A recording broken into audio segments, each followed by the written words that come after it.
What we're going to do is we're just going to demonstrate a quick room clear, entry and clear technique. What we're going to do is when we come into this room, as we approach the room, we can look in and we can visually clear a large portion of this room before we even actually step foot inside here. So that's the first thing we're going to do, even before we reach the threshold. We're going to be outside looking in, seeing what's there, seeing if we pick up any threats. Obviously, you can see down this long wall. So the first guy in the room isn't going to just go down here. He's going to pick up his area that's a threat, which is any blind corner. So the first guy in the room is going to come this way and work down this wall. As soon as the first man clears the threshold, the second man is right behind you, because if there is a threat somewhere else, we want to get 2 guns in this room as quickly as possible. And what we're going to do is we're going to go width and depth on this room as quickly as possible, and then collapse our fields of fire in on each other. So if there is a threat here, if there's something in the room, we can both engage it. We both have fields of fire. Okay? That's about as simple as it gets for him. Ready?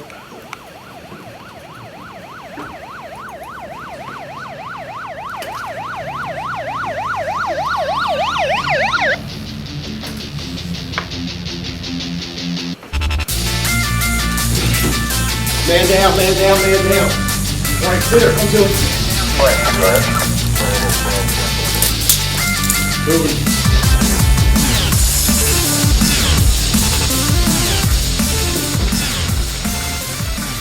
And then any treatment I can do back here while he's providing over there.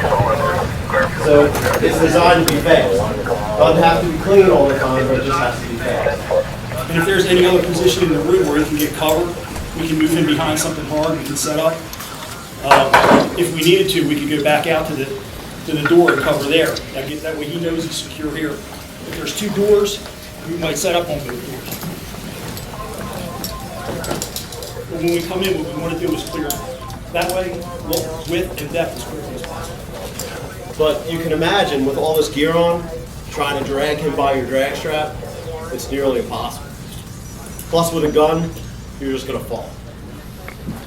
In today's class, we conducted some active shooter training and how EMS, police, and fire agencies respond together to active shooter trainings.